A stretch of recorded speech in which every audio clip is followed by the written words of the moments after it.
Hi there, welcome to my channel Ro Can Sew. I'm Ro. This channel is about my sewing experience. And in this episode, I'm going to talk about this denim jacket that I made for my husband. Okay, so this is take 6,394 or thereabouts.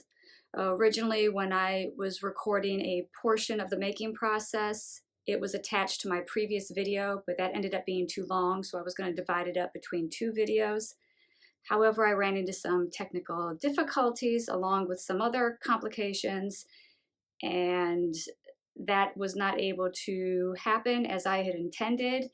In amongst trying to deal with that, I ended up still working on this, and it's now completed. So this video is just going to be a general overview of this make, and hopefully somebody will find this of interest. So if that sounds like something you're interested in, then here we go. Okay, I'm going to start with the fabric. So I made this jacket out of a heavyweight denim, and I believe that this one came from Nick of Time Textiles. Now, when I started working with this denim, I did what I normally do. I happen to be someone that is a little bit obsessed with the grain line. So I pulled a thread like I normally do with my linen fabrics to find the grain. However, I was met with some frustration because I was not able to get a nice perpendicular line between the selvage and the cut edge of the fabric by pulling the thread. I always ended up with, if I lined up the selvages, then the cut end was off. If I lined up the cut edge, then the selvages were off. So there was something with the weave of the fabric that was skewed. I posted my frustration on Instagram, and someone kindly responded with a link to where I was able to get some more information about denim and twill weaves. Now, I don't know if this is the case for all denims because I have worked with denim fabric before. I made myself a denim jacket. I recently used the leftovers to make denim jeans, and I did not run into this problem. Not that I recall, unless I just didn't pay that close of attention to the grain at that point. But this was just a new experience for me. I know I've heard people talk about the grains of fabric being off or being warped, and this fabric seemed like very good quality fabric. Nick of Time Textiles seems like a very reputable place to order from, so I did not think that there was anything wrong with the quality of the fabric. I just didn't understand the weave for this particular type of fabric. Apparently, and again, I don't know if all denims are like this, but apparently some denims, I guess, are woven with an intentional skew in the weave, which has something to do with the wearability or the durability, especially when it's being made into pants. I guess some people have had issues with twisting of the legs. I don't know. I don't know all the ins and outs. There are some cutting guides or cutting recommendations, and to be perfectly honest, at the time of making this, I needed to start the making process, so I wasn't really in the headspace to do tons of research, unfortunately. So what I ended up doing is I just cut on the flat versus folding my fabric and cutting it that way, which is actually the way I typically cut a large portion of my pattern pieces when I'm sewing in general anyway. So I just opened my fabric up and I drew a line off of the selvage, and I just disregarded the cut edge of the fabric. And I just cut all my pieces with the grain in accordance to marking it from the selvage itself. I'm just not worried about the cut edge. Moving on to the pattern that I used. I started off thinking I was going to make the Ilford jacket for my husband because I had made the Ilford before for myself. I made it several years ago. I don't really recall the making process, but I have a finished product, so I know I did it, and I thought that I could just cut a size for him. However, when I did a tissue fitting for him, we were running into some challenges with regards to the sleeve. The Ilford has a drop sleeve, and the sleeve itself is fairly short, and the bottom portion that fits into the cuff is very narrow. And those were two areas that I was trying to adjust for my husband's height because he's nearly 6'5". So there's quite a bit of length that I was needing to add to those sleeves. And I don't know if it was just the nature of the drop sleeve on his build, or if it was the way I was going about lengthening the sleeves. I just was not pleased with the results, so I decided to scrap that idea and start over. Fortunately, when I went through my pattern collection again, I came across McCall's 2272, which is a vintage pattern, and it happened to be a size 42, which is the size I would have been looking for my husband anyway, so that worked out. So that's the pattern that I ended up going with. That said, I made numerous changes to the pattern design, and I'll get into that as I move along. But before I get to that, I will talk about some of the other items that I used. Some of the other elements I used were the threads. So I did some decorative top stitching all over the jacket, and I used this variegated thread. I will put the name on the screen and try to link it below. And I also used some DMC pearl cottons. I used the black just down the center back seam, and then there's this grayish color that I hand stitched throughout the jacket in various locations. Basically any of the large broken stitching that you see in places, that was all hand stitching with the pearl cotton. And then I also used this metallic thread that I had on hand from WAWAK. I'll link this also in the description. And I believe that that's also where the jean buttons came from that I used as well. Okay, on to the pattern itself. So the elements of the McCall's pattern that I liked were that it is a plain front and a plain back. So if I did any sort of embellishment or adding of any seam lines or anything decorative that I wanted to do, I was working with just plain front and back pieces. This jacket does not have any of the style lines that are typical, that you might see with some typical denim jackets. It also just had a simple collar. There's no collar stand, and it has fitted sleeves at the shoulder versus the drop sleeves. I thought that that just might work better with some of the embellishing I might be doing, and also maybe handle the drop sleeve issues that I was running into with the Ilford.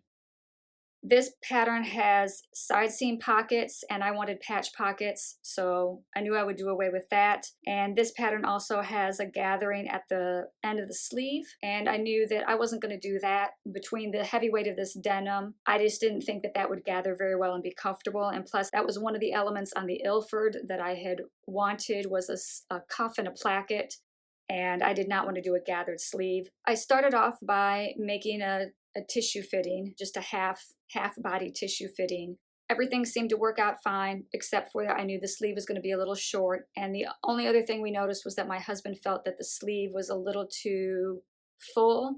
So I decided, since those were the only two issues that looked like would be of concern, I thought the length of the sleeve would be covered by adding a placket and a cuff, so I didn't worry about that. And as far as the width of the sleeve, I just sort of did the reverse of a slash and spread. I've never done this before, so I don't know if it's the correct way to do it, but I will show you my pattern piece here. If you can see these markings here, this is just where I slashed the pattern piece from the seam line at the top all the way down to the hem line, and I just did 3 slashes and I just overlapped them an equal amount at each location, which I don't remember how much that was, but I just looked at the shape of the bottom of the sleeve and just kind of picked 3 general spots, slashed it, overlapped it, taped it, and then crossed my fingers. So we've covered the fabric and we've covered the pattern that I used. As far as the pattern pieces themselves, the sleeve placket came from the Ilford. The fronts, the backs, the collar, and the sleeve itself, those came from the McCall's pattern, but I made some changes to all of those elements. The pockets, the pocket flaps did come from the McCall's pattern. The pockets themselves came from a quick sew pattern because I like the shape. The cuff I just drafted on my own. As for the construction of the pattern, I did not follow the pattern instructions at all. And I actually just cut my pattern pieces as I was going to use them, because when I started the project out, I just sort of had a general idea of what I wanted to do, but I didn't have every element figured out when I started. So I sort of just made sure that the general basis of the pattern was going to fit, and then I was just going to problem solve from there. So I just cut the pieces as I needed them. And I started with what I thought would be the simplest, which was the back. The back piece was the largest, a large piece, and I knew I wanted to do some decorative stitching and maybe do a center back seam. What I ended up doing was altering the pattern piece to create a back yoke. So I just determined where on the back piece I wanted to make that cut, drew a line across that. I traced that back yoke piece onto my fabric, and I cut around that to give myself some extra fabric to work with, because I have done some decorative stitching elements in the past, and if I'm doing a lot of twisting and turning of the fabric underneath my machine as I'm doing the stitching, sometimes my fabric can get distorted or get kind of crunched up, and I wasn't sure how this fabric was going to behave. So I just gave some extra room and tested my stitching on the back yoke. Once I had the back yoke completed, I moved on to the bottom half of the back, and the pattern piece is intended to be cut on the fold, but I wanted to have a center back seam, so I did not cut mine on the fold. I just measured off from the fold line the seam allowance amount so that I could create a center back seam. So then when I got done stitching the back yoke and the bottom portion of the backs, and I put my design on them, so I just sort of chalked the seam allowance, and I drew in a general shape and design that I wanted to stitch over. I used my variegated thread. I used my heavy duty Singer sewing machine 4423, and I just picked some different stitch options that machine offered, and I went over the chalked lines that I drew using the variegated thread, and I just built off of each line until I created a visual image that was pleasing to me. I interspersed the machine stitching with some hand stitching. The hand stitching I already mentioned is the broken lines. That's all hand stitching.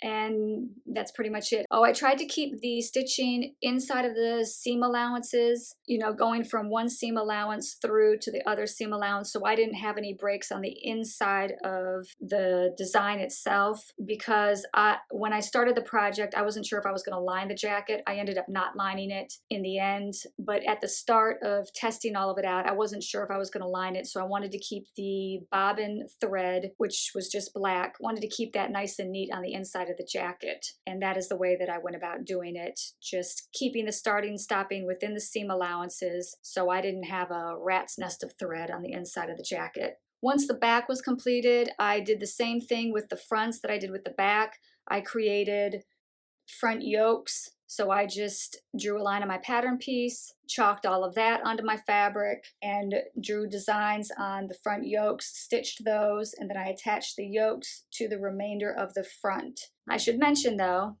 it wasn't just as simple as just drawing a line. I did have to take into account how the button band of the front was going to close. The McCall's pattern calls for a front facing, one of those facings that's wide. It comes all the way up to the neck and then attaches to the shoulder. And I'm not a fan of those. It always seems like it just doesn't, I can't get it to line quite perfectly up at the shoulder area. But in addition to that, this denim is very heavy, and I thought that was going to be too much bulk along the shoulder, so I did not want to do that. Also, I knew that the facing was going to interfere with my pocket placement, and that was a whole lot of complication I just didn't want to deal with.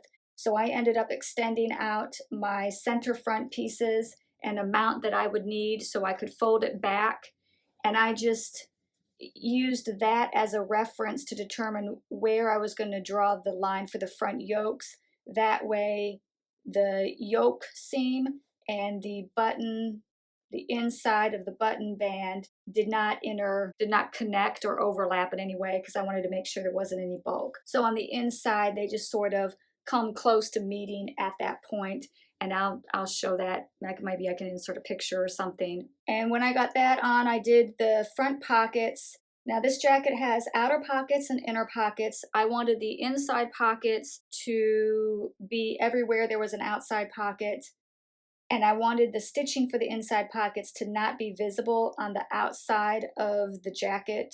So I made the inside pockets just a little bit smaller than the outside pockets. That way when I sewed them on, you wouldn't see any stitching on the outside of the jacket. It really seems irrelevant now that I've completed the jacket because the fabric is so dark, the black thread, you cannot even see the black stitching on most of the places that have black top stitching. So it probably wouldn't have been seen anyway, but at the time of making that decision, I, that's just what I was thinking then. All of the pockets are lined. The inside pockets are made from linen and then a very lightweight 100% cotton voile. I use the cotton voile as a lining for both the inside pockets and the outside pockets. The outside pockets were cut out from the fabric. They were stitched, drew my designs on them. They were stitched, and then I put the cotton voile as the lining by sewing the right sides together just at the top so I could fold it over, and then I could just stitch a border around it so I could just sew that on as one big patch. And that way it is sewn numerous times around the perimeter of the pocket. It's basted down, then it is sewn again, then there's some zigzag stitching, there's some decorative top stitching on there. Basically, anytime I do fraying and I want to lock the fray edges in, I have to make sure that there's some zigzag element incorporated into that to keep the fray from extending past the line that I don't want it to go past, basically. The inside pockets, however, I sewed those more like a pillow, I guess. You know, I sewed those right sides together, and I sewed around the perimeter. I left a little opening so that I could turn them, and then I top stitched around the edge. But because the linen and the voile are lighter weight fabrics than this denim, I didn't like how loose the pockets were and how the linen separated from the cotton voile. So I went back and drew some diamond-esque lines, and I just stitched over them with a straight stitch to give them kind of like a faux quilting because I didn't pad them at all. And then I just sewed those directly onto the jacket. Now I thread mark like the button band area where the center front was. I thread marked where the buttonholes and the buttons were going to go. I had thread marked. I had thread marked off of the center front grids to help me line up the pocket placement. I will say in the end, I do kind of feel like the top pockets maybe could be smaller or larger, or maybe they should be up a little bit, but hindsight, they're on there now and they're on there really good, so they're not coming off. I was nervous at first when I put the inside and the outside pockets on because it was very, very heavy in the front in those areas, and I thought that was going to be uncomfortable to wear, but I have since run the jacket through the wash and everything is softened up, so it's much more pliable and flexible, and which is a relief. As for the pocket flaps themselves, these pocket flaps did come from the McCall's pattern, as I already mentioned, but I did have to size them a little differently. The top ones are sized down a little bit. The bottom ones may have size added to them. I just had to adjust the size of the flaps to best coordinate with the size that I ended up with the pockets themselves. And I took the flap, the pattern piece for the flap, and just sort of cut it on the fold so that I had one big piece that I folded in half, and I just interfaced one half of it, and I just stitched again with the zigzag stitching around the perimeter to secure the edges so that my fraying wouldn't enter into the fullness of the flap. And then I top stitched the pockets by hand, keeping the top stitching just on the top layer of the flap, just because I didn't want it visible on the underside. No other reason. And then I also sewed them on in black thread. So between the top of the pocket and where the hand stitching is, I just did a very wide stitched pattern from my machine that it has like a zigzag stitch on it, just to incorporate that whole area. That way it's fully secured. I'll see if I can insert some pictures so you can see what that looks like on the inside, because you can't really see it on the outside. The collar is the same collar from the pattern. I just exposed the seams, and again I just did top stitching on the outside versus the underside because I just didn't want it seen on the underside. Once I had the back and the fronts completed and I had the sleeves cut out, I thought that there was a lot going on in the back. And at the time, I just wanted plain sleeves because I thought that I was afraid that maybe I was ending up with a clown jacket. So I cut out the sleeves. I sewed the sleeves on to the armhole opening in the flat, and I ended up serging and then doing 2 rows of top stitching to give kind of a faux felled seam look, just to kind of reduce on the bulk. And because I didn't want exposed seams there. A lot of the other seams, like where all the yokes attach and where the front attaches to the back at the shoulder, those all have exposed seams, which add a decorative element on the outside of the jacket while also keeping the bulk reduced on the inside of the jacket, which I thought would make it more comfortable to wear. But I did not want that on the sleeve, nor did I want that on the side seams. So once I had the sleeve on, I moved on to putting the plackets in. And this is where things kind of went awry. So I used the placket from the Ilford, but again, because I had made so many changes to this pattern, this pattern wasn't designed to have a cuff nor a placket put on it. And I wasn't 100% confident in my ability to determine where the best location for a placket would be. So I waited until the sleeve was on the jacket because I thought I could just pin the side seams and then pin down the arm in case I needed to have my husband try it on. Again, just so I could see exactly where on the arm I wanted to put the placket. I picked the location for the placket. I used the placket from the Ilford. I had my plackets cut out. I sewed the plackets onto both of the sleeves. I cut into one of the plackets, and then everything just went wrong. Everything went wrong at that point. For some reason, I had in my head that because of the weight of the denim, I needed to be very mindful of reducing seam allowance and bulk for all the layers that were going to be folded over for the placket. So I clipped a little too much, and I ended up basically ruining the placket. Like, I clipped very important pieces that were supposed to be used for constructing of the placket itself, and I ended up ruining one sleeve. Now, I had only cut into one sleeve. I didn't cut into both sleeves, but still, when you cut into the sleeve is cut into. I couldn't really uncut the sleeve. What I ended up doing to resolve that was I thought after trying to contemplate if there was any way I could salvage that and realizing there just wasn't. There wasn't any way to salvage that, not with any sort of confidence that it would be at all durable in the long term. And I didn't want to have one sleeve be messed up and then the other sleeve not messed up and then have a discrepancy between the sleeves. The only thing that I thought I could do was just cut off the bottom portion of the sleeves and put a new bottom portion on. In order to do that and make it seem intentional, I went back to my pattern piece and I laid it on the sleeve because, again, the side seams weren't sewn at that point. And I just determined, in accordance to where the placket was at, where I thought I could cut the sleeve to make it look somewhat intentional. So I just drew a line on my pattern piece. I transferred that in chalk to the sleeve, and then I added seam allowance, and I cut off the bottoms of the sleeves.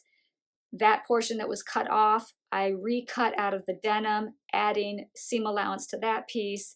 And then I decided now that I have this new section at the bottom of the sleeves, I had some options. I could have just sewn it back on and tried to hide the fact that the seam was even there. In hindsight, I could have done that because the denim is so dark, the black thread isn't really visible. However, because of the weight of the fabric, I was thinking that it would still be obvious when the sleeve is being used and the functionality of it. I just thought that line would still be obvious. So then I thought, well, I could just lean into that and I could just top stitch it, or I could just expose the seam and make it part of the creative element. But then for some reason, I thought that if I just top stitched it or did that and it was still plain above and below, I don't know. I decided that since the sleeve was this much of a difficulty, I would just lean into it. So I ended up just drawing some more designs on the bottom portion of the sleeve and stitching those decoratively prior to reattaching them to the sleeve itself. The benefit of that ended up being that I was able to therefore refigure out the placket situation and do the plackets on the bottom portion of the sleeves before I sewed those back onto the remaining portions of the sleeve on the jacket. And I also took advantage of that opportunity of having to redo the plackets to change the top of the placket design. So the Ilford has a point at the top of the sleeve placket, but when I was inspecting my jacket, I noticed that the denim was starting to kind of fray in that area. And I do recall when I was working on this one, the first time, the placket that I ruined, that I was having some difficulty getting everything very neat and getting the portions of the fabric secured in a way that I felt was going to be long lasting and durable. So I decided to change the shape of it, and I just squared off the top of the placket. It just seemed like it would be easier to keep the edges of the fabric contained, and it gave me more surface to securely stitch that down onto the placket. And actually, because it was so thick, I did have to do a lot of stitching to get that onto the bottom of the sleeve in a nice secure way. Like once I stitched inside of the placket, the sides of the placket at that top portion kind of stood proud from the rest of the sleeve. So I had to go around and do like a very tight zigzag stitch to kind of close those edges into the fabric just so they wouldn't get caught on anything or just stand out and become an issue down the road. Once that was done, then I created my cuff. Now I will say I had originally intended on putting the placket with a pleat and then the cuff, kind of like shirts. But again, the denim was so heavy. Once we got to this point and I had my husband try the jacket back on, we realized that trying to put a pleat in that sleeve next to the placket, it was just going to be too bulky. So I did away with the pleat. As a result, that meant that the opening of the sleeve was a little bit larger than I had intended, because I had allowed it to be the size that it was initially, thinking that there would be a pleat in there. It is what it is. I also created my cuff, and what I did for the cuff is I just measured the sleeve opening, and then I just created a simple rounded edge cuff just to go in that area, and I made it the width that I thought would fall best in line with, you know, the width of the collar and the width of the pocket flaps, not taking into account how much extra width was actually going to be required for the sleeve. So they ended up being, the sleeves in the end ended up being a little bit longer than I would have liked. Having run it through the wash, it did kind of draw the fabric up a little bit, which seems to help, but there's still a little bit on the long side, but husband doesn't seem to be overly concerned about it, so live and learn, I guess. The cuffs also have hand stitching on it, again, just on the outside because I didn't want it seen on the inside. And I'll try to put pictures in of the inside of the jacket and some close-up images of this as a, like, throughout the process. Hopefully I've been inserting some images. Let me check my notes here, see if I forgot anything. I think that's everything.